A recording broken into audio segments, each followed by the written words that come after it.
네, 오늘 여러분 만나서 반갑고요. 요즘 아침 저녁으로 선선해서 좋으시죠? 네, 가을을 잘 즐기시기 바랍니다. 코로나만 걸리지 마시고.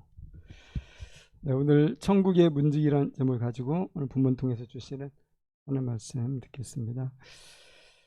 참 제가 지난 시간에 우리 그 근처 교회 새로운 교회 세워졌는데 이름이 가나안 교회라고 했잖아요. 신기하게도 그 가나안교회 목사님으로부터 연락이 와서 만남을 가졌어요. 알고 보니까 우리와 똑같은 교단의 교회더라고요. 합동교단이고 우리 필리핀에서 20년 동안 선교사로 마닐라에서 선교하다가 이제 코로나가 이제 이유가 됐던 것 같고 그래서 오게 되어서 그 교회 집사님이 뭐 그 건물을 사가지고 거기서 교회를 하게 되었다. 그런 식으로 말씀하는데 제가 왜 가나안 교회냐 물어봤는데 명확한 대답은 제가 못 들은 것 같아요. 그래서 교회 안 나가는 교인들이 나가는 교회인가는 아직 잘 확인이 안 되는데 어쨌든 한국 교회가 좀 많이 개혁이 되어가지고 정말 이 집 나간 우리 가나안 성도들이 교회로 돌아오는 그런 은혜가 있으면 좋겠습니다. 여러분 지난 시간부터 예수님의 그 책망이 정말 무섭게 시작되는 이제 본문 제가 말씀드렸잖아요. 그래서 이제 마태복음이 처음에는 복을 얘기하고 이제 마무리 돼가면서 화를 얘기하고 있다.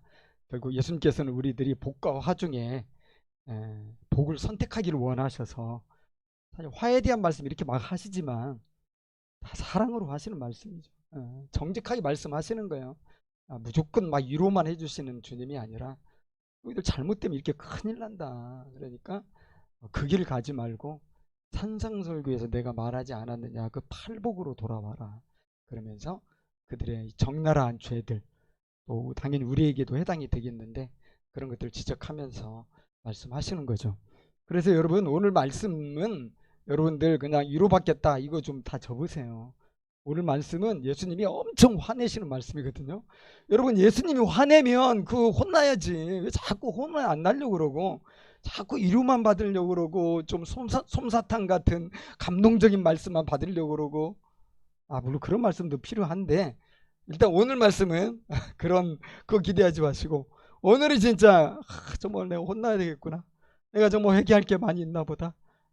우리 자신을 좀 진지하게 살펴보면서 회개하는 시간이 되면 좋겠는데 제가 한 가지 두려움이 있죠. 어떤 두려움이냐면 다른 게 아니라 오늘 정말 예수님이 장난 아니게 화가 나셨는데 이 분노를 내가 제대로 표현할 수 있을까?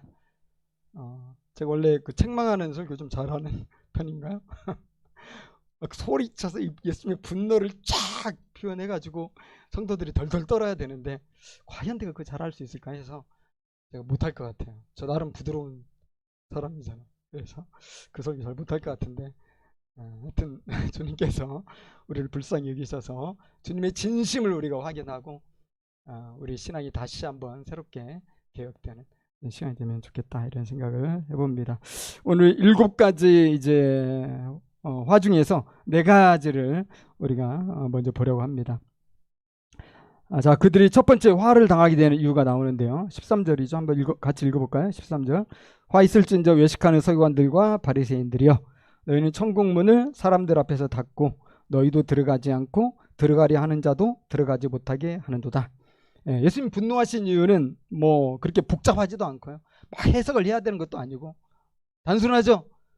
천국문 활짝 열어서 모든 사람 천국 가게 해야 되는데 지금 너희들이 뭐 하고 있냐?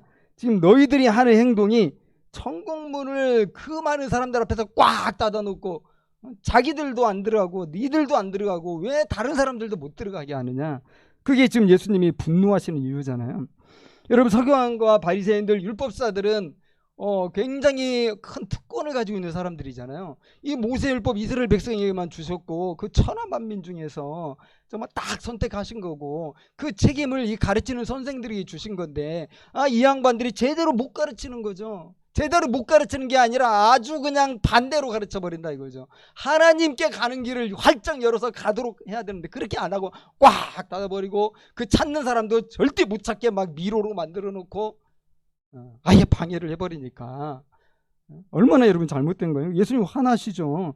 누가복음 11장 52절에는 또 이렇게 되어 있어요. 같은 얘기인데 화 있을진저 너 율법사여 너희가 지식의 열쇠를 가져가서 너희도 들어가지 않고 또 들어가고자 하는 자도 막았느니라. 이 열쇠를 가진 사람이 문을 안 열면 어떻게 됩니까? 아무도 못 들어가는 거예요. 지금 하나님으로부터 율법의 이 지식이라는 이 놀라운 열쇠의 특권을 받았는데 이것을 완전히 엉망으로 만들어가지고 사람들을 아주 못 들어가게 해버리는 거죠. 분노 안 하시면 예수님 이상하신 거죠.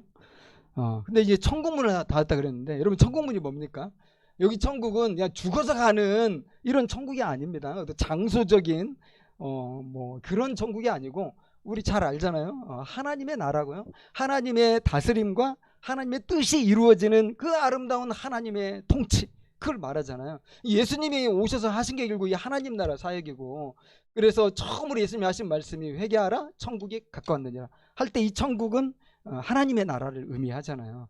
지난번도 여러분 말씀드렸지만 이 마태복음은 유대인들을 대상으로 쓴 이 복음서이기 때문에 유대인들이 특별히 하나님 여호와 이 하나님의 이름 말하는 걸 너무 두려워했단 말이에요. 그래서 이 하나님의 나라가 아니라 하늘나라로 왕국한 이 표현을 쓰는 거죠. 이 하늘은 그래서 죽어서 가는 뭐 이상한 이런 천국이 아니라 하나님의 나라, 하나님의 뜻이 이루어지는 나라. 예수님이 하나님의 나라가 임했다고 그랬죠. 죽은 자 살려주시고 병든 자 고쳐주시고 귀신도 내쫓아 주시면서 봐라, 이것이 바로 하나님 나라가 임했다는 그 증거다. 너희들이 이거 보고 있느냐? 하나님 나라가 임한 것이다 얘기를 한 거란 말이죠. 그래서 이 서기관과 바리새인들이 결국 한 일이 뭐냐면 이 예수님의 이 하나님 나라 사역을 계속 회방하고 핍박하고 예수님 죽이려고 했잖아요. 문을 콱 막 뿐만 아니라 예수님 좀 믿으려고 하는 사람들이 예수 못 믿게 했어요. 야, 그거 안 돼. 너희들이 율법에 충성해야지. 저 예수를 따르면 절대 안 돼. 요한복음 9장에 보면 그 유명한 여러분 실로암 은혜로운 사건이 있잖아요. 우리 군대 가면 이 논산훈련소에서 실로암 진짜 멋지게 부르지 않습니까? 저도 군대 시절에 엄청 실로암 붙고 밤마다 교회 종교 행사 갈 때 어두운 밤에 캄캄한 밤에 그럼 참 이게 감성이 젖었었는데 그 아름다운 실로암 연못에서 평생 눈을 못 뜬 사람이 와 눈을 떴으니까 얼마나 감동적인 사건이에요. 그러면 서기관 바리새인이라는 종교 선생님들께서 막 감동해야죠. 정말 이게 놀라운 하나님의 기적이 임했구나. 같이 기뻐하고 즐거워하기는커녕 너 안식일 날 왜 눈 떴어? 너 그러면 안식일 날 누가 너를 치료한 사람이 있네. 누구야? 예수야? 하면서 막 안식일법 어겼다고 막 화를 내고 책망을 하고 붙잡아 놓고 신문을 하고 결국은 쫓아내버리지 않습니까? 이렇게 서기관과 바리새인들이 정말 하나님 율법을 맡은 자들인데 이렇게 하나님 나라를 회방하고 있어요. 예수님을 회방하고요. 예수 믿는 사람 절대 못 믿게 하고요. 예수님 못 따르게 하고요. 여러분 그러면 안 되잖아요. 근데 오늘날 누가 이렇게 합니까? 여러분 이런 교회가 있나요? 아무리 그 목사가 나쁘다고 그래도 어떤 목사가 막 예수님 대놓고 회방하고 예수 따르면 안 돼. 아무도 그런 사람 없어요. 그런 교회도 없고요. 그런 교인들이 있나요? 없어요. 그러면 이걸 우리가 어떻게 이제 생각하면 좋냐 이거죠. 근데 여러분 꼭 이렇게 적극적으로 회방하지 않아도 우리는 얼마든지 회방할 수 있고요. 전도문 확 닫아버리고 천국문 확 닫아버리고 사람들 예수 못 믿게 할 수가 있어요. 어떻게 하죠? 우리가 그리스도인으로서 바르게 살아야 되는데 소금과 빛으로서 그렇게는 정말 우리가 부족해서 못 산다 하더라도 나쁜 짓 하면 안 되죠. 막 사기를 치는지 도둑질을 한다든지 거짓말을 막 해가지고 사람들을 등쳐먹는다든지 이 나쁜 짓을 기독교인들이 하면 절대 안 되잖아요. 막 탐욕을 세상 사람보다도 더 경쟁적으로 더 많이 벌여가지고 수단과 밥은 안 거리고 막 부자가 되려고 한다든지 이렇게 되면 어떻게 됩니까? 누가 예수 믿겠어요? 아니 저 교회 다니는 사람이 더하네. 누가 교회 다니고 싶겠습니까? 나도 교회 다녔다면 저렇게 되겠네. 지금 아주 적극적으로 예수님 해방 안 하고 뭐 예수 못 믿게 하고 이렇게나 안 할지라도 그런 모습들을 통해서 사람들이 예수를 안 믿는 거예요. 믿으려고 하다가도 그냥 마음이 싹 사라져 버리는 거죠. 그래서 여러분 로마서 2장 24절을 보면은 사도 바리새인들 책망할 때 뭐라고 그랬냐면 너희들이 이방인 중에서 살아갈 때 너희들의 그 악한 행실 때문에 여호와의 이름이 모독을 받는다고 그랬거든요. 하나님의 이름이 영광을 받으시고 찬송을 받으시고 우리 삶을 통해서 그래야 되는데 여호와의 이름이 모독을 받아버려요. 천국문 닫는 거죠. 우리의 삶이 과연 우리는 돌아봐야 되겠죠. 내가 천국문을 지금 닫고 있는 건 아닌가? 내가 전도문을 닫고 있는 건 아닌가? 예수님이 활짝 열어주신 그 문, 사람들 못 들어가게 내가 아주 그렇게 못되게 못나게 그렇게 냄새 풍기면서 살고 있지는 않는가? 돌아봐야 되지 않을까 생각이 들고요. 또 우리가 그런 식으로 하면서 이 천국문을 닫을 수 있지만 또 아무것도 안 하면서도 천국문도 닫을 수 있는 거예요. 우리는 그리스도인으로서 소금과 빛이 되고 하나님 나라 복음의 증인이 돼야 되는데 아무것도 안 하는 거예요. 왜 안 하죠? 두려워요. 내가 교회 다닌다고 말하고 내가 예수 믿는다고 말하면 사람들이 나를 이용할 것 같아. 사람들이 나를 막 희생제물로 삼을. 야, 교회 다니는 사람이 이 정도는 해야지. 야, 네가 믿는 예수 그렇게 했다며 너는 왜 조금도 양보 안 하려고 그래? 이 세상이 너무 악하기 때문에 우리 막 이용당할 수 있잖아요. 이런 것이 두려우니까 사실 뭐 그런 점도 분명히 있죠. 그러다 보니까 이제 조용히 신앙생활하는 사람이 현대는 너무나 많더라. 깜짝 놀래지고 야, 너도 교회 다녔냐? 이게 놀라는 일들이 가끔씩 있어요. 왜냐하면 서로 조용히 교회를 다닌단 말이에요. 아무것도 안 하는 거예요. 지금 어떻게 하고 있죠? 천국문 닫고 있죠. 여러분 1959년 영화인데 제가 아직 보지는 못했는데 기회 되면 보고 싶은 마음도 들더라고요. 로베레 장군이라는 이탈리아 감독이 이제 이 만든 영화인데 황금 사자상을 수상했으니까 좋은 영화겠죠. 그 보면 이제 그 레지스탕스들이 감옥에 갇힌 그 내용들이 나오고 그곳에 어떤 사람들이 갇혔는데 계속 항변하는 거야. 나는 정말 아무것도 안 했다. 왜 나를 이렇게 잡아다 놓고 날 신문하고 나를 괴롭히느냐. 제발 나를 살려달라. 나는 정말 안 했다. 막 이렇게 하는 거죠. 옆에 있는 진짜 레지스탕스가 야, 네가 아무것도 안 했다고? 그러면 너야말로 더 큰 죄가 아니냐. 이렇게 우리 동포들은 이 나라와 민족을 위해 목숨 걸고 희생하고 죽어가는데 어떻게 너는 아무것도 안 할 수가 있냐. 네가 아무것도 안 한 게 사실은 더 큰 죄다. 뭐 그런 장면들이 나온다 그러죠. 여러분 한두 번 들어봤죠? 선한 사마리아인을 돕지 않고 아무것도 안 하고 지나친 자들이 얼마나 큰 범죄를 한 겁니까? 예수님 분명히 말씀하셨어요. 선한 사마리아인처럼 해라. 너도 그렇게 해야 된다. 왜 아무것도 안 하고 있냐? 여러분 우리가 그렇게 함으로써 천국문을 닫을 수가 있는 거예요. 그렇다면 서기관과 바리새인들의 에게 향하셨던 주님의 무서운 책망이 나에게도 있을 수가 있는 거겠죠. 여러분 더 우리가 심각한 문제가 뭐냐면 이런 서기관과 바리새인들이 그 잘못된 유대교잖아요. 근데 유대교를 정말 더 확장시키고 더 발전하고 땅끝까지 전하기 위해서 엄청나게 헌신하고 희생하고 노력한다는 거예요. 화를 피할 수 없는 두 번째 내용이죠. 15절 한번 읽어볼까요? 와 있을진저 외식하는 서기관들과 바리새인들이여 너희는 교인한 사람을 얻기 위하여 바다와 육지를 두루 다니다가 생기면 너희보다 배나 더 지옥 자식이 되게 하는도다. 자, 이거 보면 우리가 알 수 있는 게 뭐겠습니까? 이 유대교가 진짜 전도를 열심히 하는구나. 이 유대교가 진짜 선교를 열심히 하는구나. 막 바다를 건너가고 막 육지를 이렇게 다니면서 온 세상 돌아다니면서 이 유대교의 이 여호와 신앙을 이렇게 전하는구나. 이 율법을 이렇게 열심히 가르치는구나. 알 수 있겠잖아요. 아는 것처럼 여러분 이 이스라엘은 정말 오랫동안 이 디아스포라로 온 세계에 흩어져 있었잖아요. 뭐 아시아와 아프리카, 소아시아, 뭐 유럽, 로마에까지 안 간 곳이 없어요. 근데 그곳에서 이들이 하는 게 뭐냐? 회당을 지어가지고 회당에서 가르쳐요. 그러다 보니까 그들의 독특한 삶을 보고 또 반하는 사람들이 많이 있는 거예요. 그래서 많은 사람들이 유대교 신자가 되고요. 그리고 이방인들에게 유대교 이 교인들이 열심히 유대교의 복음을 전한 거죠. 그러다 보니까 유대교 신자가 느는 거예요. 여러분 성경에 나오거든요. 대표적인 유대교 신자가 누구냐면 사도행전에 나오는 고넬료예요. 고넬료는 로마 백부장임에도 불구하고 유대교의 굉장한 오해를 가지고 안식일로 회당에도 참석하는 그런 사람이거든요. 서신도 보면 하나님을 경외하는 사람이라는 표현이 나와요. 하나님을 경외하는 사람은 바로 이 안식일 예배 또 회당에 참석해서 율법을 따르는 이런 사람을 표현하는 말이거든요. 이게 완전히 개종은 안 했을지 모르지만은 굉장히 개종에 가까운, 또 유대교를 되게 좋아하고 그 율법을 이게 따르고 안식일을 지키는 이런 사람들을 하나님을 경외하는 사람이에요. 고넬료 뭐라고 부릅니까? 하나님을 경외하는 사람이라고 부르거든요. 그리고 나중에 이제 베드로를 만나서 예수님을 진짜 믿고 이제 성령의 세례를 이렇게 받게 되잖아요. 그렇게 유대교 열심히 해서요, 많은 유대교 신자들이 생겼어요. 사도행전에 사도 바울이 1차, 2차, 3차 소아시아 전도 여행할 때 이 사도 바울을 가장 괴롭힌 세력이 누굽니까? 로마입니까? 아니면 그 당국입니까? 정치인들이 아니에요.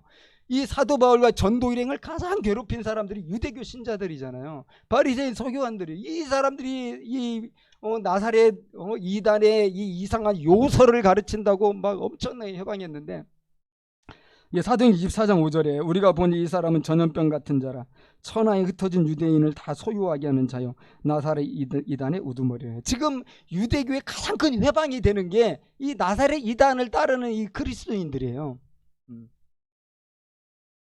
바울 일행이 가는 곳마다 막 기적이 일어나잖아요.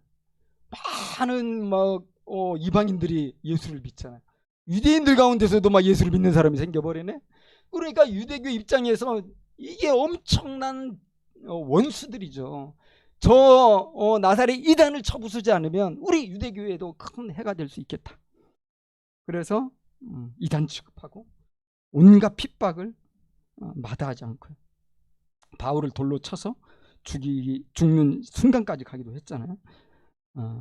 그래서 여러분, 그런 유대교가 유대인들을 이렇게 전도해가지고 자기의 신자가 되면 그들의 새신자 교육이 있을 거 아니에요. 그 새신자 교육에서 가장 중요한 것 중 하나가 이단 교육, 이단 교육.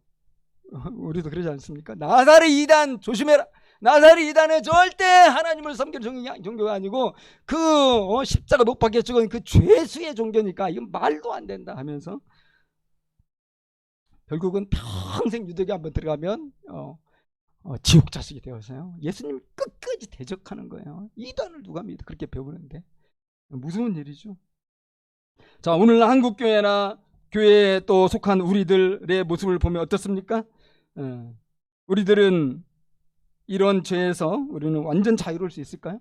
실컷 전도해가지고, 한국교회가 얼마나 많이 전도, 여러분도 전도 많이 해봤죠. 우리 청년 때도 많이 해봤을 거고, 실컷 전도해가지고 하나님의 제자, 예수님의 제자를 만드는 게 아니라 인간의 제자를 만드는 거예요. 조직의 제자를 만들고, 종교의 제자를 만들고, 기독교의 제자를 만들고, 목사님 말씀 절대 복종하는 목사님의 제자를 만들고, 우리 영적 아버지다 그러고 영적 아들이라고 그러면서 완전히 그 끈끈한 관계가 막 이렇게 형성이 되고, 예수님, 보이지 않는 예수님, 보이지 않는 하나님에 충성한다는 것이 어렵잖아요. 그러다 보니까 보이는 그냥 이 사람들에게 완전 충성하게 돼요.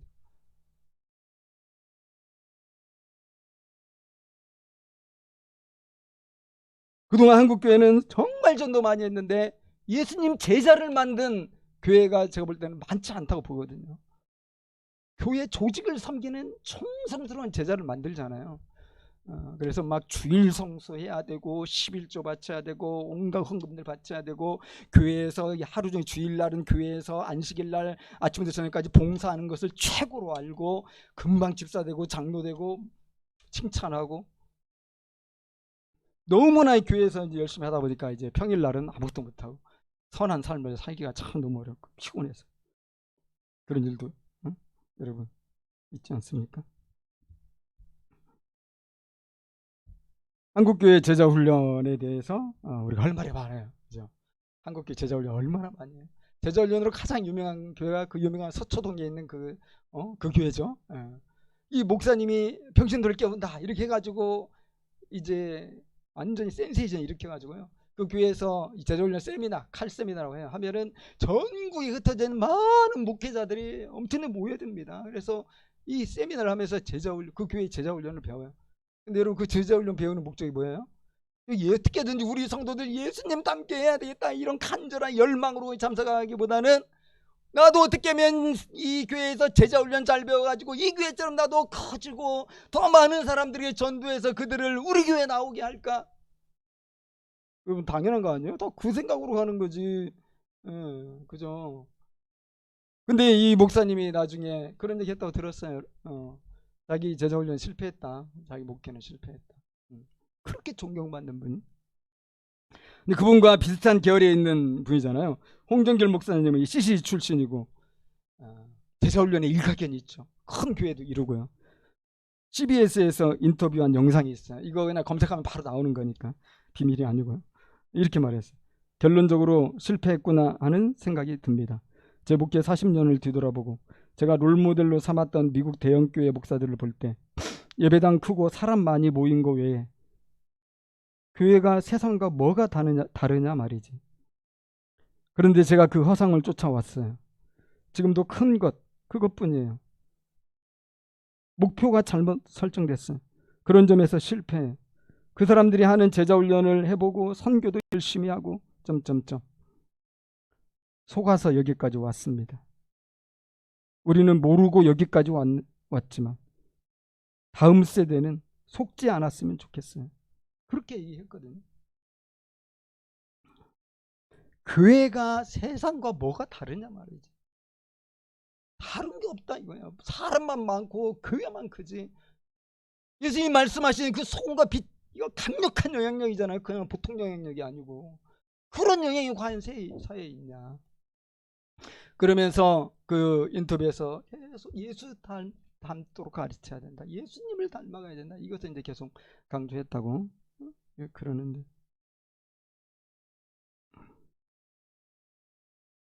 근데 저는 존경스럽더라고요. 이런 말을 하시니까. 그죠? 너무나 존경하는 우리 한국교회의 위대한 그런 분들인데 자기 실패했다고 그러니까 존경하는 마음이 많이 들었고요. 사실 생각해보면 다 실패입니다. 저도요 사실 다 실패했어요. 실패했고 지금도 실패하고 있고요. 정말 우리가 예수님을 닮아가는 데 있어서 거기 무슨 성공과 실패가 있을까요? 다 사람이 정한 기준이지. 그래서 우리가 실컷 전도해가지고 교회 와서 등록했는데 그 사람을 그냥 우리 교회에만 충성하는 사람 만드는 건 큰 죄를 짓는 거예요. 이 사람이 어디 가든지 무엇을 하든지 가정이든 직장이든 사회든 뭐 회를 나가든 어쨌든 그곳에서 그리스도를 닮고 예수님처럼 살려고 애를 쓰는 이런 사람 만들어야 이게 진짜 교회죠. 이게 진짜 스승이고 하나님 기뻐하시는 거죠. 근데 한번 우리 교회 남들은 평생 죽도록 여기만 나와야 돼 막 그러면서 여기서 죽도록 충성하고 아무것도 하지 못하게 막 온갖 직분으로 묶어놓고 많은 일을 줘가지고 세상에서 뭐 하려고 하면 시간 없어서 못하게 하고 그런 경우는 없을 것을 기대하지만 그럴 수도 있다. 자, 여러분 이제 배나 더 지옥 자식 만든다고 그랬죠?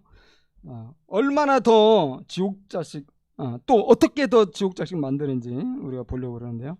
세 번째 화가 나옵니다. 16절에서 22절입니다.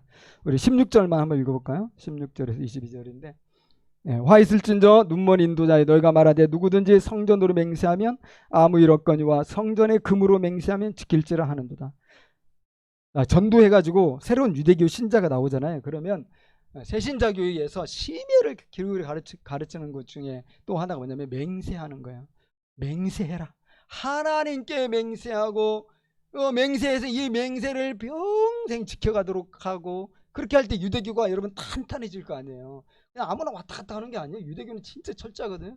일단은 이 할례를 다 받아야 돼. 그것과 함께 많은 율법들을 반드시 지켜야 되는데 이걸 맹세화 시켜버리니까 저 한 번 유대교 신자가 되면 그냥 평생 빠져나갈 수 없는 이런 그런 상황들이 벌어진다는 우리가 이해할 수 있겠죠. 맹세를 가리키는데 되게 중요하게 가르치는 것 같고요. 산상설교에서 보면 예수님이 맹세하지 말라 그랬죠. 예 하든지 아니요 하든지 해야지 맹세하지 말라고 그랬는데 오늘 또 맹세를 얘기하시거든요.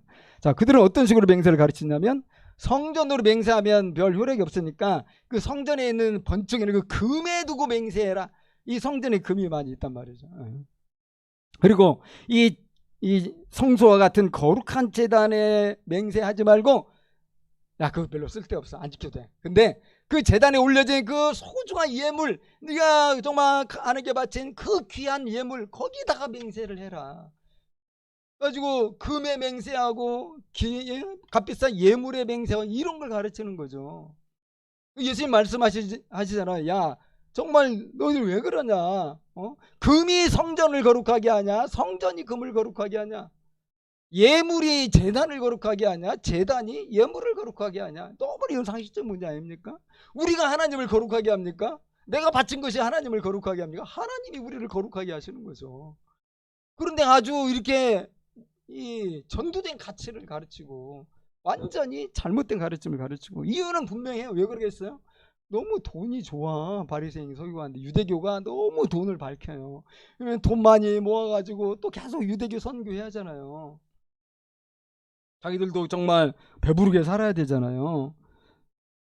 예수님께서 너희들 이 물질과 하나님 중에 하나만 섬겨야 된다, 이거 같이 섬길 수는 없다, 이게 얘기할 때 그 옆에서 듣고 있던 바리새인들이 어떻게 반응했죠? 비웃었어요. 아, 예수 너 진짜 저 가난뱅이 돈 좋은 줄 모르는 거지. 돈이 얼마나 좋은데 돈을 한 번도 벌어봤어야지, 이러면서 속으로 그랬을 것 같고, 누가복음 16장 14절에 보니까 바리새인들은 돈을 좋아하는 자들이라 이 모든 것을 듣고 비웃었다 그랬거든요.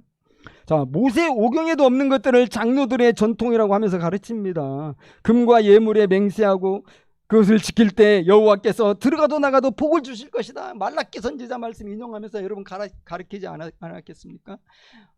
막 이 헌금을 많이 하게 하고 그 헌금을 맹세하면서 헌금을 바치라고 하는 거잖아요. 우리도 뭐 듣는 얘기 중에 하나 아니에요? 많이 헌금을 바치고 하나님께 서원하며 하나님이 30배, 100배, 60배로 더 부어주실 것이니까 하나님을 한번 시험해보자, 뭐 이런 식으로.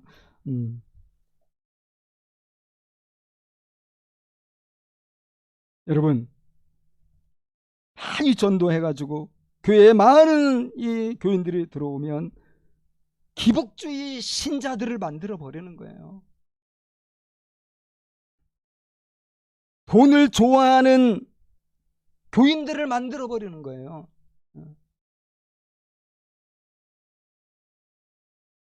평소에 가난하게 살고 힘없게 살다가도 교회만 들어오면 갑자기 부자에 대한 열정이 생겨요.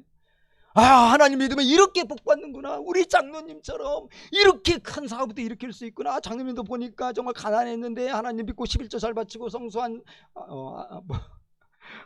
안식일 성수, 주일 성수하고 하니까 이렇게 복 받았구나. 이런 얘기를 얼마나 많이 듣겠어요. 큰 죄 중에 하나가요, 그게 아닐까 생각이 들어요. 이 교인들을 돈 좋아하는 사람으로 만드는 거예요. 돈 좋아하는 사람으로. 하나님 믿으면 다 우리 부자 될 수 있다. 믿음이 없으니까 가난한 거다. 믿음이 없으니까 매일 그렇게 삼수, 사수, 오수 하는 거다. 취직도 못하는 것이다. 믿음을 가져라.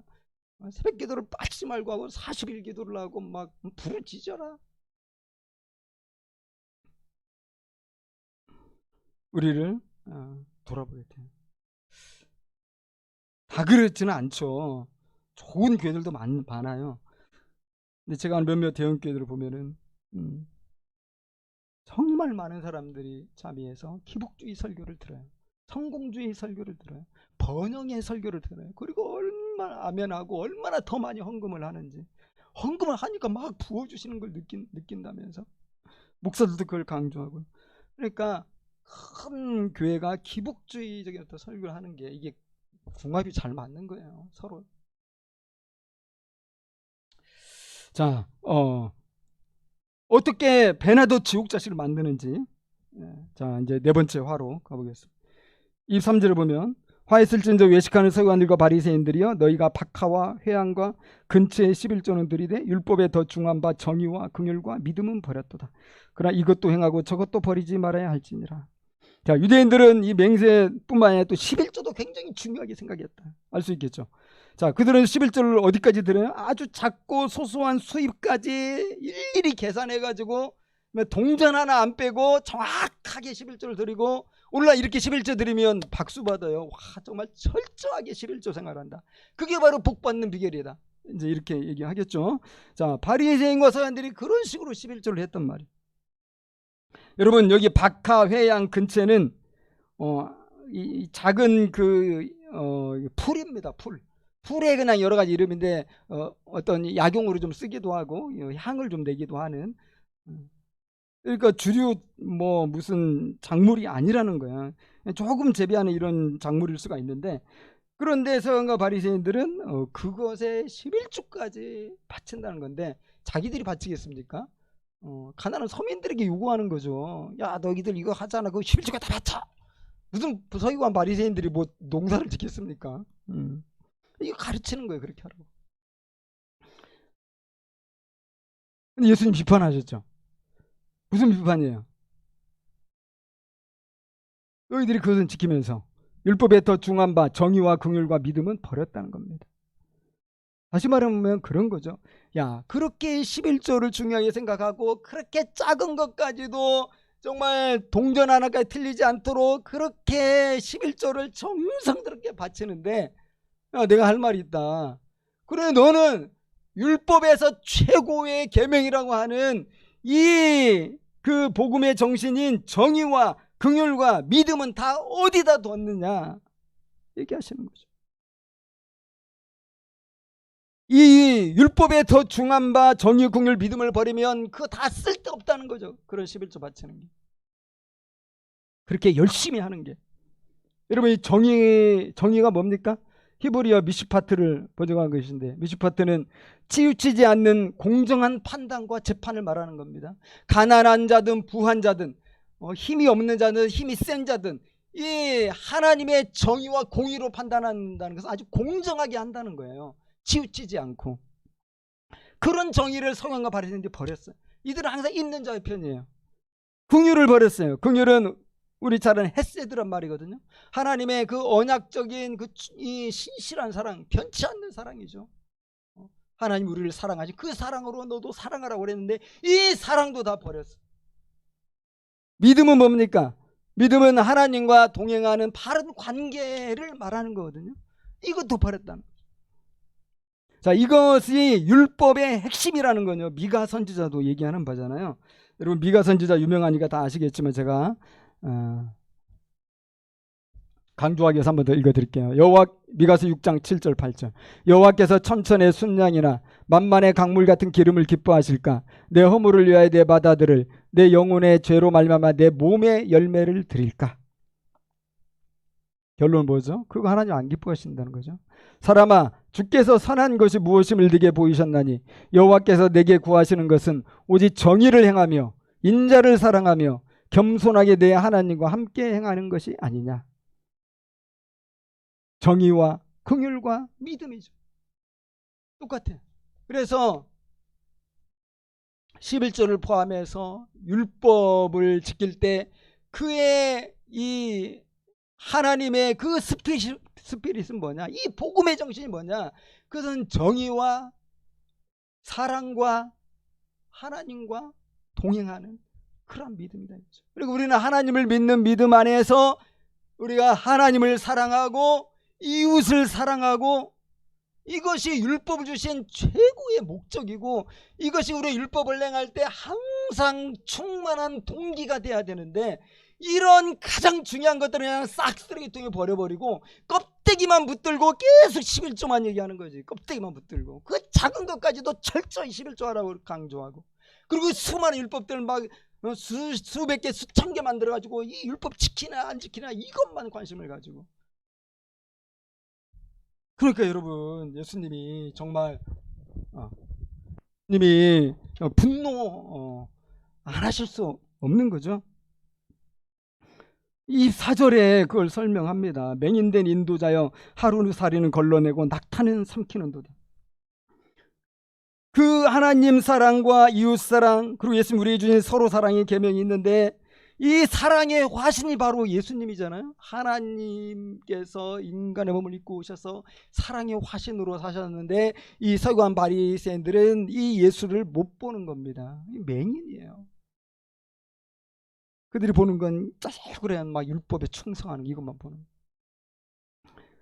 하루살이는 걸러내고 낙타는 삼키는도다. 어. 무슨 말이냐면 이 포도주를 이렇게 만들 때 포도주 여러분 엄청 달콤하지 않겠습니까? 그러니까 이 하루살이들이 막 달라붙는단 말이에요. 빠지고. 근데 채로 하루살이를 다 건져내요. 다 잡아내요. 그 조그마한 것들까지. 그렇지만 가장 큰 동물, 그 당시 그 동네에서 낙타를 그냥 삼켜버린다. 이 삼켜버린다는 무슨 말이냐? 뭐 강단에서 쓰기엔 적절한 말은 아니지만 그래도 이해하기 쉽게 얘기한다면 개무시하는 거예요. 이 하나님의 사랑이라는 거예요. 낙타는 하나님의 사랑, 이웃사랑이라는 하나님 안에서의 그 율법의 정신인데 이것은 그냥 완전 개무시해버리고 그저 하나하나 지키는 것에 대한 온 신경을 곤두세운다. 이것이 심판받는 이유예요. 우리가 아무리 종교적인 율법 또는 신앙의 행사라고 하는 많은 것들을 막 아무리 열심히 하고 아무리 수고하고 아무리 헌금을 많이 바쳐도 10의 5조 9조를 바쳐도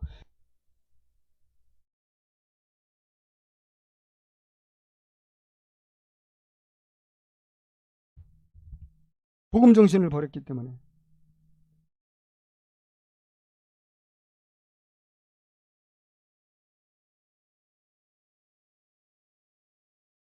여러분 이 23절이 유명한 말씀이죠. 왜 유명합니까? 11조 논쟁이 있어서 안 빠지는 말씀이죠. 우리가 한 20, 30년 전부터 11조 논쟁이 굉장히 불붙었어요. 유튜브만 좀 보면 뭐 11조 절대 바치지 마라.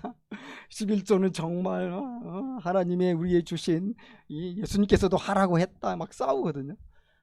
다 일리가 있고 막 되게 감동적인 어떤 거 11조 바치지 마라 해서 이렇게 읽어봤는데 결론을 보니까 막 10의 9조를 바쳐야 될 것 같아. 그런 강의도 많고요. 11조 바쳐야 됩니까? 말아야 됩니까?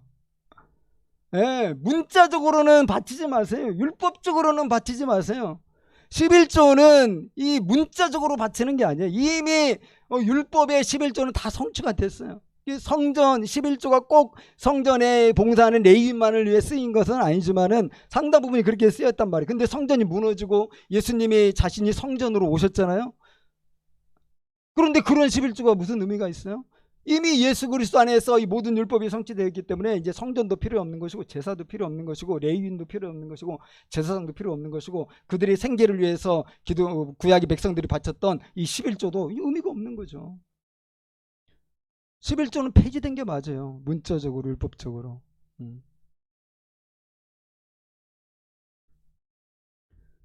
그런데 이제 아니다. 오늘날도 11조를 해야 된다는 사람들이 23절 말씀을 가지고 나와요. 봐라, 예수님께서 이것도 행하고 저것도 행하라고 하지 않았느냐.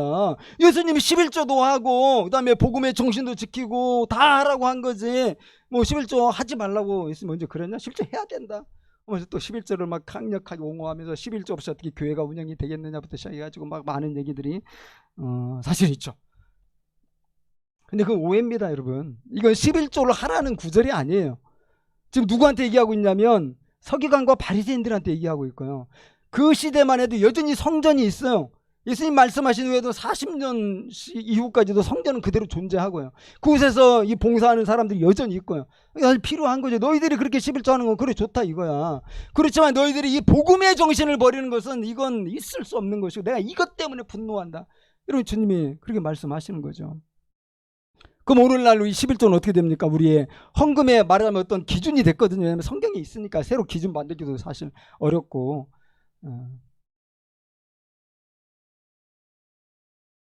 자, 일단 예수님은요 11조를 하란 말 한마디도 하신 적이 없어요. 여러분 11조 그렇게 중요했으면 산상설교에서 예수님이 11조 하라고 해야죠. 산상설교에서 예수님이 11조라는 얘기는 안 하셨는데 근데 우리가 생각해보면 우리의 모든 걸 사실 주님은 바치라고 그랬죠. 11조가 아니라. 사실 구약이 11조가 편하긴 해요. 그냥 딱 바치고 10의 9조는 내가 마음대로 써도 양심의 가치가 없을 거 아니에요. 나 11조 내가 얼마나 철저하게 하는 나는 정말 모든 수당의 10분의 1도 나는 다 계산을 다 바치고 막 내가 정말 얼마나 내가 말씀대로 순종하는데 그 10의 9는 그냥 하고 싶은 대로 하고 마음대로 할 수 있잖아요. 되게 편해요. 어떻게 보면은. 근데 구약시대 때 11조가 잘 못했거든요. 유대인들이. 문제가 많이 생기죠. 레위인들 막 돌아다니고 먹을 것 찾으러 돌아다니고 막 이 정도 심각하고 막 과부들 뭐 고아들 계속 고통당하고 그랬죠. 거의 11조 못했어요. 구약 유대인들도 11조 하기 힘들죠. 여러분들도 해보지만은.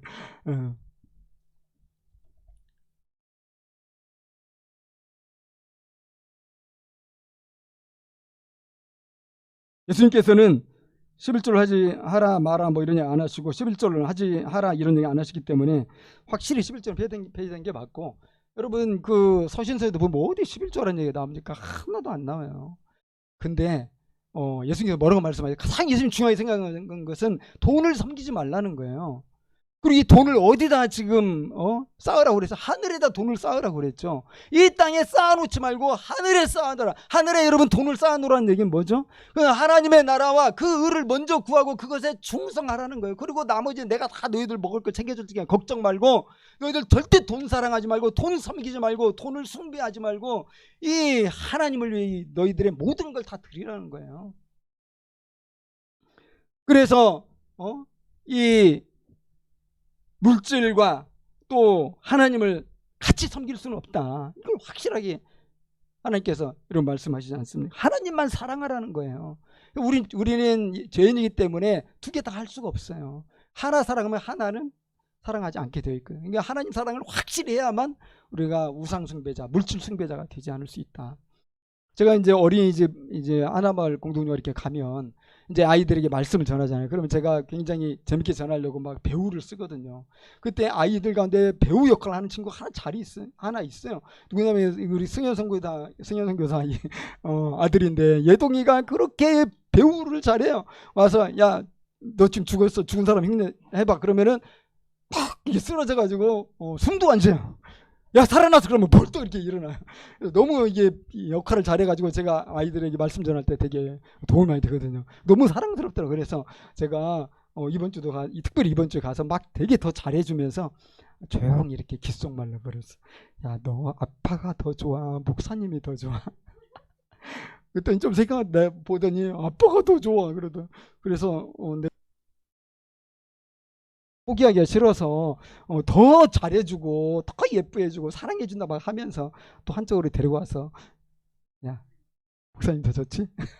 그렇게 했는데도 얘는 아빠가 더 좋아. 아주 확실하더라고요. 그래서 야, 정말 우리가 하나님 이렇게 사랑해야 되는데 하나님이 가장 좋아요. 사랑해야 되는데 우린 자꾸 마음이 흔들리고 유혹을 받고, 그리고 막 그럴 때가 많이 있지 않나?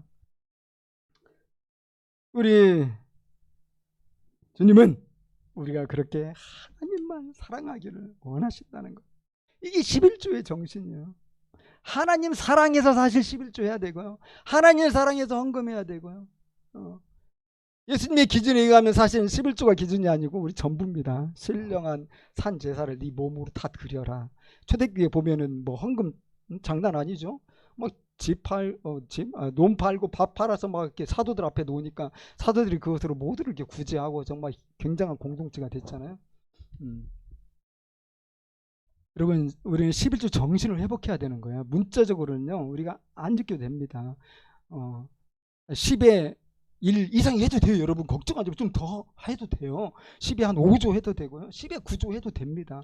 그런데 10에 1조만 해도 되고요. 10에 1조 못해도 괜찮아요. 근데 중요한 건 뭐냐, 이 헌금이 우리에게 진짜 신앙의 고백이 되고 있냐 이거죠. 정말 내가 하나님만 믿기 때문에 나는 돈을 더 사랑하지 않아. 나는 하나님보다 돈을 더 사랑하지 않습니다. 이 모든 건 다 하나님 것입니다. 신앙의 고백 차원에서 우리가 헌금을 하는 거죠. 또 이 헌금을 하면서 우리는 사랑으로 하는 거예요. 하나님을 사랑하기 때문에 여러분 헌금하는 겁니다. 교회 운영해야 되니까 헌금하는 거 아니에요. 하나님을 사랑하는 마음, 뜨거운 마음으로 우리가 주님이 너무 좋아서 나에게 베푼 은혜가 너무 커서 막 헌금을 드리는 거예요. 그리고 여러분 이 11조 정신에서 보여주듯이 이것은 이웃사랑으로 연결이 된단 말이죠. 레위인들 자기 기업이 없고 받은 땅이 없고 농사를 못 짓기 때문에 다른 이 유대 백성들이 다 헌금을 해가지고 레위인 먹여 살리는 거 아닙니까? 이 사랑이죠. 레위인에 대한 사랑이죠. 우리가 헌금 안 하면 레위인 굶으니까 또 막 떠돌아다니니까. 또 이 11조로 뭘 하라고 그래? 그래서 3년에 한 번씩은 구제해서 너희 나라에 있고 너희 도시에 있는 이 가난한 사람들, 과부들, 고아들, 나그네들 절대 굶주리지 않게 하고 그들 배부르게 해라. 그래서 11절도 이렇게 바치라고 하고요. 11절은 한마디로 사랑의 실천입니다. 우리가 헌금하는 모든 건 사랑의 실천으로서 우리가 헌금을 드려야지, 그냥 뭐 실무적인 것만 가지고 헌금을 한다는 것은, 이것은 큰 오해입니다. 하나님을 사랑해서 헌금하고요, 우리 서로 사랑하기 때문에 헌금하고요, 이웃을 사랑해야 되기 때문에 우리가 헌금하는 거예요. 기준이 중요한 게 아니에요. 이걸 잃어버린 순간 우리는 종교 생활을 하는 거지, 우리가 크리스찬으로서 살아가는 게 아니라는 거죠.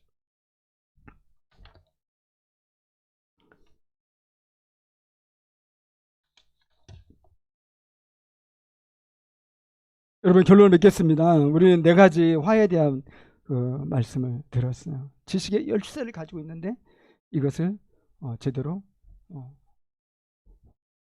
책임을 다하지 못하고 있다. 여러분, 열쇠 가지고 있습니까? 천국 열쇠 여러분 어디 있어요? 예수님 다 주셨잖아요. 우리 모두에게도. 마태복음 16장 19절, 내가 천국 열쇠를 내게 주르니 내가 땅에서 무엇이든지 매면 하늘에서도 매일 것이요 내가 땅에서도 풀면 하늘에서도 풀리리라. 베드로처럼 주는 그리스도시요 살아계신 하나님의 아들입니다, 나를 위해 오신 주님이시고 다시 오실 주님이시다, 이렇게 믿는 사람에게는 하나님이 천국 열쇠를 주셨어요. 근데 이 천국 열쇠를 가지고 서기관 바리새인처럼 하면 안 되잖아요. 오히려 세상에서 세상 사람 정말 나쁘끄러운 점 모르고 막 비상식적인 행동하고 더 막 욕심 부리고 수단 방법 안 가리고 성공하기 위해서 막 거짓말도 하고, 기독교인이 그러면 되겠습니까? 크리스찬이? 기독교인이 될지 몰라도 크리스찬은 그러면 안 되는 거예요. 예수님 닮아가는 사람이. 그건 천국문 닫는 거죠. 그리고 아무것도 안 해요? 천국문 닫는 거죠. 왜 아무것도 안 합니까? 뭐라도 해야 됩니다. 누가 어떤 정치인이 말했던 것처럼 뭐 댓글이라도 쓰듯이 뭐라도 하면서 우리가 천국문을 열려고 했어야 돼요. 이 열쇠를 주님 주셨으니까. 근데 여러분, 천국문은요 되게 좁아요. 예수님 말씀하셨죠. 그 문은 되게 좁아요. 길도 되게 협착해요. 사람들 몰라요. 못 찾아요. 천국문이 어디 있는지, 길이 어디 있는지 누가 알려줘야 돼요? 우리가 알려줘야 되는 거죠. 우리 열쇠가 또 우리가 가지고 있잖아요. 우리가 해야 되는 거예요. 사람들이 알 수가 없어요. 그 길을. 그러니까 우리가 서기관과 바리새인들처럼 그렇게 악하게 하지 말고 모든 부분에서 하나님을 사랑하고 또 서로를 사랑하고 이웃을 사랑하면서 이 천국 열쇠를 잘 활용해야 되겠죠. 여러분, 어떻게 좀 혼나셨습니까? 혼이 좀 난 것 같아요. 제가 잘못한 것 같아요. 엄청 막 예수님의 말씀 그대로 제대로 전했으면 여러분 좀 떨어야 되는데, 우리 좀 이 주님이 혼내실 때 좀 많이 혼나고 또 새로워지고 하는 이런 하늘의 은혜가 있으면 좋겠습니다. 우리 함께 기도하겠습니다.